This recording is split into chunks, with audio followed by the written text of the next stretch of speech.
Let's unravel Geeta's world.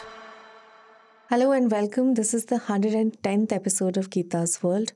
How are you, Geeta? How are you coping in this extremely bad weather? We're living in a gas chamber. And it's so difficult breathing. Like my eyes are like burning. I can feel that sensation. And we're talking as COP29, which is the World Climate Summit, is ongoing in Baku, Azerbaijan. And while this year they're talking about climate finance, there's very little that they're talking about in terms of air pollution. Right. But it has become a conversation because, everybody's watching what's happening in some parts, at least the Indian subcontinent, which is Bangladesh, India, and Pakistan. And we have a reporter on the ground. So we're trying to get all the reports from there to see, what are the conversations. Certainly does not look very positive in terms of what the world is doing. Yeah, I mean, it's actually tragic. And let's just hope that every November, every December, we're facing this. The winters are so much delayed because of climate change. You speak so much about climate emergency. We've done several episodes on the earlier COP summits. So requesting all the listeners and viewers, do check those out and try to understand why we, reiterate this factor, this point again and again. Talking about another crisis that one of our neighboring countries is still facing after it's been almost like 3 months since we saw the kind of turmoil that Bangladesh witnessed with Sheikh Hasina, her ouster, and apparently she's here in Lutyens, Delhi. After 3 months, we see like an interim government over there. But there are several reports, although we have like in our earlier episodes, we have actually documented many things that were going at that point of time. And we also discussed one of the topics, which is going to be like the main topic of discussion this episode, which is about, the atrocities the minorities, especially Hindus, are facing in Bangladesh. And just to give you like a quick data, and also like why we are discussing this, because just this month we saw tens of thousands of Hindus, taking to the streets in Chattogram and across Bangladesh, urging their interim government led by Muhammad Yunus to protect them from rising violence. And there's if you go for the demographic, 91% of them is Muslim population, and there's a shrinking Hindu minority, and and that's why the situation for minorities in the country is alarming, which the reports are saying. And the total population of Bangladesh is 165.16 million. And according to the Bangladesh, Hindu, Buddhist, Christian Unity Council, Hindus, who make up roughly 8% of the population, have faced over 2,000 reported attacks since 5th of August. I'm citing this because there are, like, if you go through a lot of reports, there are actually, several data. So I'm citing one particular data here. It could be different. So other minorities include, Buddhists, Christians, and they together account for less than 1% of Bangladesh's population. So we want to understand whether these claims that are being made about all these attacks, about these purported attacks on Hindus, are they true or not? And I want to understand from you, Geeta, because you have covered Bangladesh in the past and you must have your sources over there. And here, the counter narrative that we are getting here in India about the attacks against Hindus is that these attacks are saying that, they are more political. They are more political than communal. Like, it's difficult to understand which information is genuine, whether you are getting those WhatsApp forwards, are they genuine or not? And I'll just cite this one article in the Diplomat that said that out of the over 1,000 houses and businesses belonging to minorities that were attacked in the immediate aftermath of Hasina's ouster, over 500 of these belong to people who are members of the Awami League. Hence saying that these attacks are not violence against Hindus per se, but against members of the Awami League. Even Muhammad Yunus is saying that, these claims, the data is exaggerated. So what exactly are you hearing from the ground? What is the exact truth? So there is a huge disinformation campaign that is underway and that has been ongoing in Bangladesh for quite a while, even before the trouble started, because it all started with that quota. And remember, even after she withdrew the order, they still went ahead protesting against her, saying, now we want her out, right? So there was a lot of disinformation then. But would you call a country communal or secular if an entire or majority of a minority section only sides with or supports one party and does not support the other because the other hates those minorities or has always been against those minorities or has never worked for those minorities? What would you call the country then? So the answer to your question is that it is true that Awami League supporters, it is a political thing. Awami League supporters are being targeted. They're Muslims and Hindus alike who are being targeted by the people supporting the interim administration, but extremist forces, people who are part of the BNP, so on and so forth. But the fact that 50% of them are Hindus and they don't want them also there, there is a communal angle because in certain areas they went after Hindus. They went and vandalized temples. That has also happened. So you cannot say it is not communal. But the fact that most of the Hindus were supporting Awami League, it itself speaks volumes of the fact that the country is not secular. Yeah. In how certain parties are, that minorities would never go and support these parties. Why are they all or most of them in the Awami League or members of the Awami League? So, that answers your question that it is both things are true. One being true does not make the other false. Right. Just saying that, but they were attacking all Awami League supporters does not mean the fact that they were not targeting Hindus. And targeting Hindus does not mean that they were all communal because a lot of them were just targeting Awami League supporters. They were not looking at religion. So it's both. Yeah. It's not one either or. It's not an either or situation. Both apply, some in some cases and some in the others, but it was not like Hindus have not been targeted in Bangladesh. So a leader coming out and saying, but they were just targeting, it's political and they were just targeting Awami supporters is not absolutely true because we know that if they were just to target Awami League supporters, then temples would not have been vandalized. They would not have gone and burned specific areas that were minority areas, where maybe a few of them were not Awami League supporters. They were not members of the party. Of course, they might have been supporters, but they were not members of the party. And if they're not members of the party and they publicly look neutral, then why were their homes burned?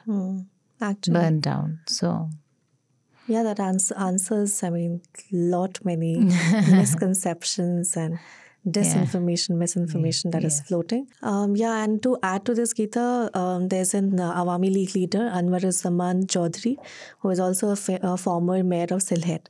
And he has filed a complaint against Muhammad Yunus and 61 others under Article 15 of the Rome Statute of the International Criminal Court. We have discussed the role of International Criminal Court, but here specifically, because these 62 accused are, they include all Yunus's cabinet members and the Anti-Discrimination Alliance student leaders.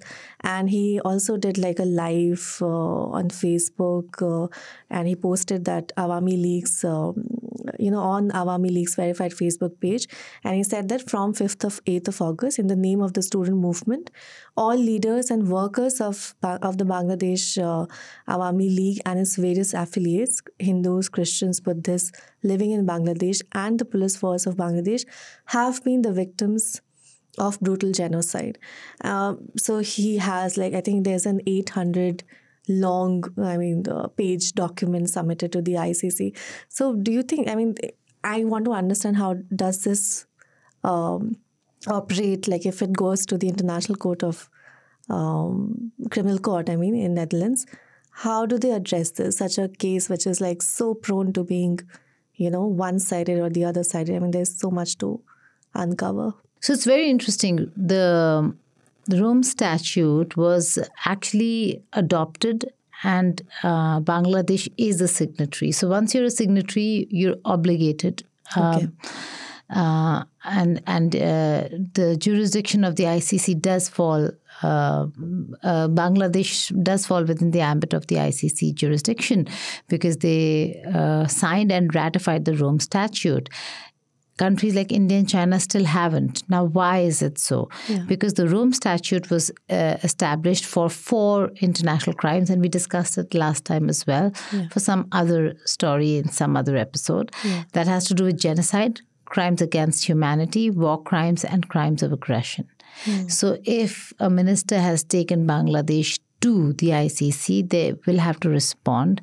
There will be a case over here, and the state will be a party to that case. So we'll have to wait and see how that really goes and pans out for them. Right now, there is a lot of conversation in terms of conspiracy theories. Did the US help Yunus? How much did the government help the interim administration or the caretaker, and the head of the interim administration? He's at COP29, and he's been speaking to journalists there, saying that there was no role to play. It was a protest that was organic. Students protested. Then you have photographs of the very same students with them and some other State Department officials, so on and so forth. So we'll have to wait and see how that really pans out. But for now, yes, the fact that Rome Statute has been invoked and that Bangladesh did become a part of that statute, albeit they never signed or ratified the amendments that came later, the Kampala amendments. But nonetheless, we'll have to see the technicalities, because for the 4 crimes, if they have ratified the statute, then they are party to that entire... It becomes a compulsion to take the matter at least. Yes. So the jurisdiction does apply, but I don't know how much of it, how obliged would they be to accept the ruling. Right, yes. But then why is it that, a caretaker government under Muhammad Yunus, remember we spoke at length about ensuring peace and everything.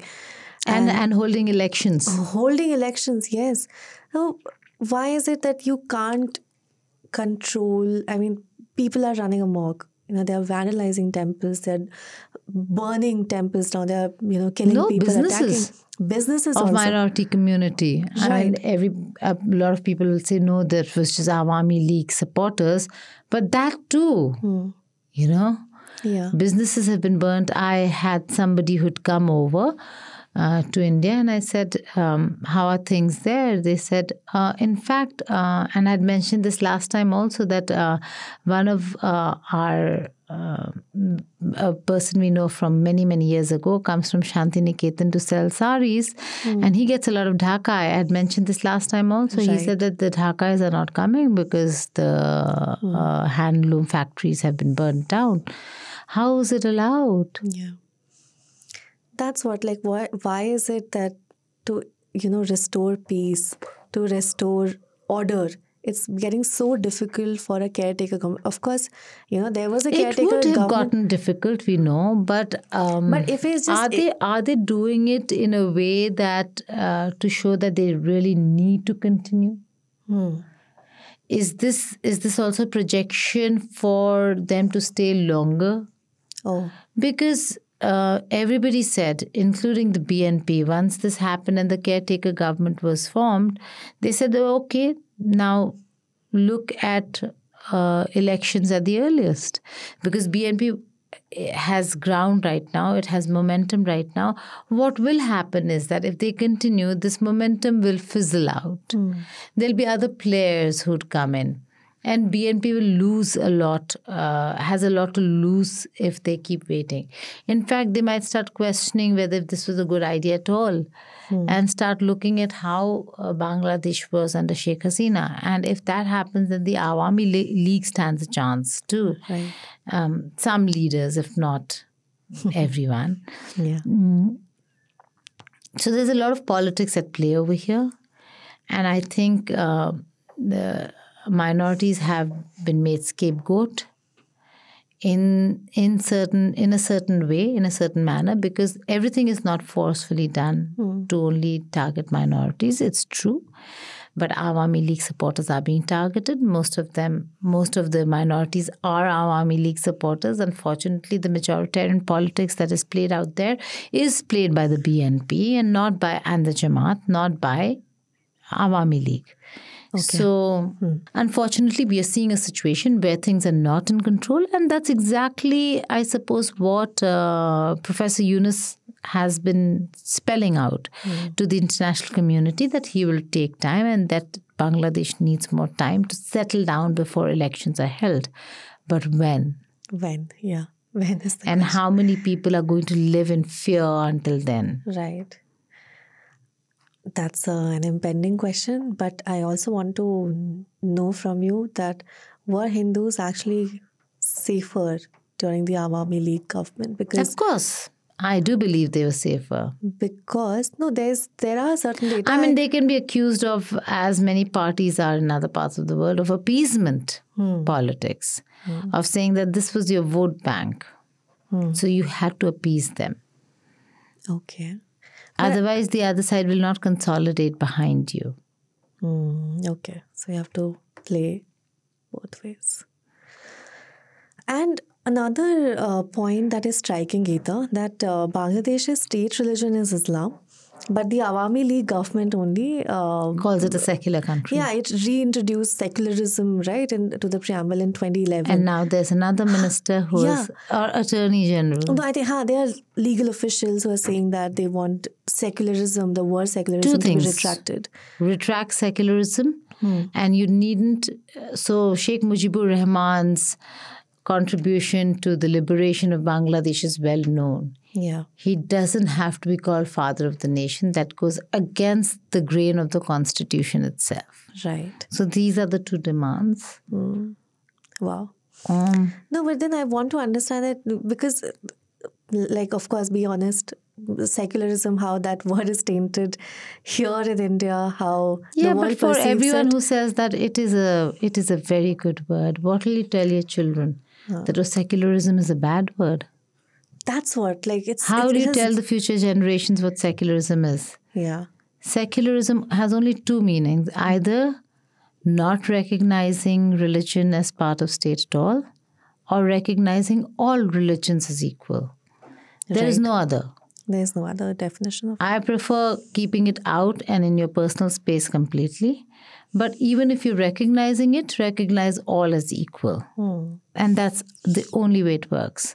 Right. Not saying that secularism means appeasement, secularism. Everything else is what people have done with religions. Minority appeasement, majoritarian politics, so on and so forth. That does not take away from what secularism means and is. So to take that word away would really mean... And then now they're criticizing Bangladesh for it because they're the majority are Muslims. But it's also like amid frenzy, the legal officials over there are like hell-bent ki you remove this word. I want to understand what removal of this word will do to that country's plight in terms of if the minorities are being like attacked and the atrocities are being committed against them. So why is it that their thought process goes, okay, it was reintroduced? Because there is one thing for it to be criminal, for an act to be a crime. There's another thing for an act to be anti-constitutional or against the Constitution. Because then your act is graver. Yeah. So when something happens over here and we say, oh, it runs against the grain of the Constitution. Oh, wow. And it's just a crime. under IPC or their Bangladesh penal code, whatever the penal code is. So there's a huge distinction there. Actually, okay. Got it. That's why. Okay. So to keep it in the Constitution means that you will have to protect that aspect no matter what. You cannot go against the Constitution. It can be a crime, but it cannot be ultra-virus of the Constitution. The moment it is out, it is not ultra-virus of the Constitution. A political party, politicians will not be held accountable for going against the Constitution itself. Okay. It will just be an act of crime. Okay. Huge difference Okay. in the gravity of what it looks like. Okay.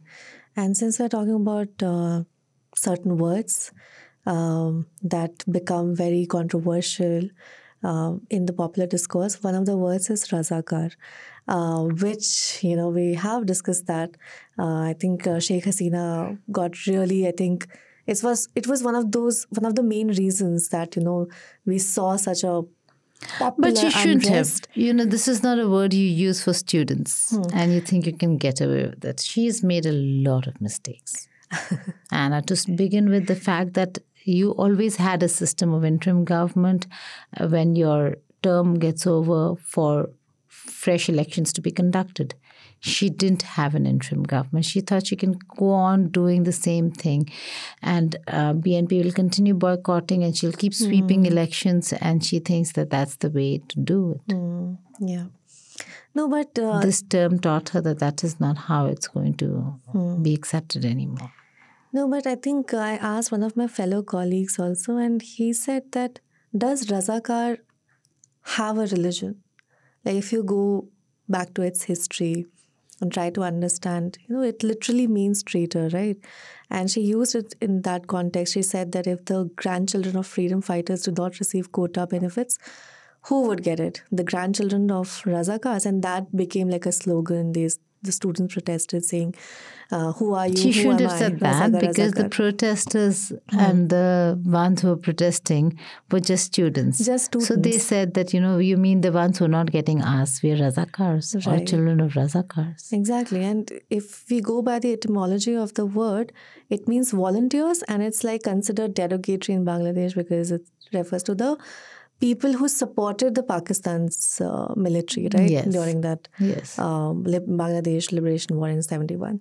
So yeah, do Razakars have a religion? I mean, that's No, they have an affinity. affinity, yes. Yes. So what was the Pakistani army doing over there in the first place? Why were Bangladeshis, especially the Awami camp, Sheikh Mujibur Rahman's camp, so upset? They were troubling the minorities then.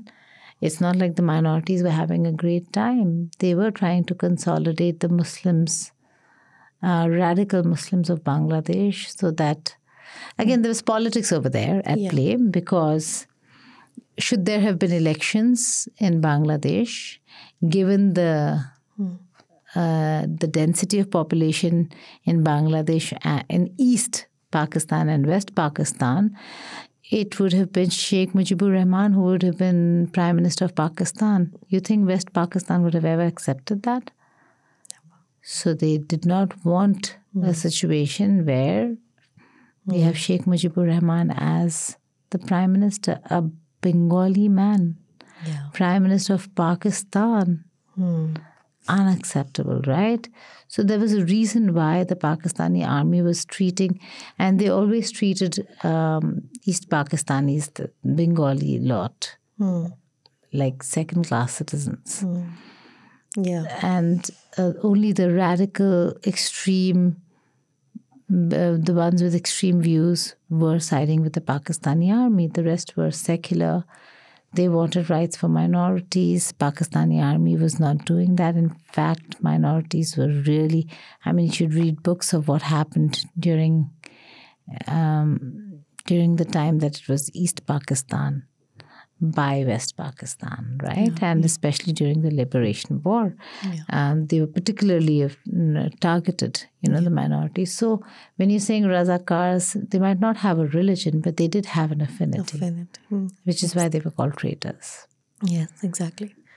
And coming to now the two main parties, and you think no, of course, that there's a political vacuum here in Bangladesh. So is there a tendency that are we getting enough signs that, Bangladesh is sort of or will sort of fall to the Islamic fundamentalists right now? What the signs are showing, because the mainstream parties, the BNP and Awami League, they have been sort of sidelined. So the Islamist groups, they are seizing the moment to to step into the spotlight here. So you think that there's a political vacuum here, and the fundamentalists, remember of course there is a political vacuum, because you have an entire party that has been washed out, but the fundamentalists per se, like the BNP, the Jamaat is there. No, I'm saying that, do you think will be a significant rise of those fundamentalists with this vacuum? Yes, because the space has been created. The Jamaat has. BNP, in fact, is distancing itself from the Jamaat, saying that we were not in coalition. It just so happened that we were all against Awami League, but it's not like we are together. So why do you keep clubbing us all the time? Because it was the Jamaat that was going in the interiors of Bangladesh and pulling minorities out of their homes and burning their residents and vandalizing temples. So, of course, this is great space for a rise of radicalism. Should Dr. Yunus not look at it as an immediate concern and a situation of emergency? If he thinks he's deriving power and stability from keeping them in the good books, that's a huge mistake. Well, because the country will not survive it. He might, but the country won't. Yes. And the role of army here, because we're talking about parties, but Bangladesh has experienced 3 major, military takeovers in its history, and several other instances of, significant military influence in the country. So it still has. Right, yes. So you think that the military, in terms of its history, has been really committed to protecting the minorities and to being secular? No, so I would not say that they're not protecting the minorities. I just think that they have their own, there's a power play at work over here. There is never going to be a coup anymore where there's going to be military takeover. That's not going to happen in Bangladesh, especially with America watching and all the support coming from America and the funds. I don't think that's going to happen, but they do play a very significant role. They're a very important part of that entire security machinery, where you need them because the situation is so volatile. So, and what they do is that to have their power intact, which they're quite powerful, they do then work with a large spectrum of the political parties, which also might include radical forces. So I'm not saying that they're completely out of it, but maybe for their own interest and self-preservation. Yeah, okay. And just lastly, let's analyze India's response, although we have done a lot many times. But because, we are closely connected and the elections are going on here, assembly elections in states like Maharashtra and Jharkhand. I myself is from, I'm from Bihar originally, but my family stays in Jharkhand, and boy, I can't get started on the kind of WhatsApp forwards that I receive, and my family and the massive polarization that we're seeing this election. Right. And especially, because there are the tribal areas in Jharkhand, and I just saw the ad that was posted on, X. By a political party. And this rhetoric that you were seeing, remember the time when, I think it was 2-3 years, couple of years back, when Amit Shah himself called Bangladeshis as termites. Yes. Feeding off the illegal immigrants living in India with termites and that they need to leave. Yes, so the kind of rhetoric we see like in every election and year after year. But let's understand India's response here, because, the political response has been that India stood firmly in Sheikh Hasina's corner for all these years. And because, they knew she was keeping the hardliner, the Islamists, at bay. But then again, if we were so really committed to ensuring the safety of Bangladesh's Hindus, shouldn't we have foreseen what was coming, in terms of the student protest against Hasina that was building up, right?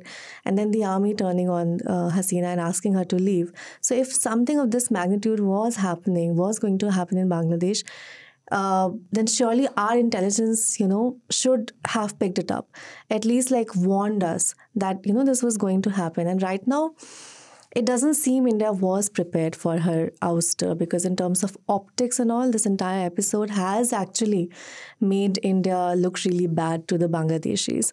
And there's a sentiment going on also on the ground that sees India as the big bully.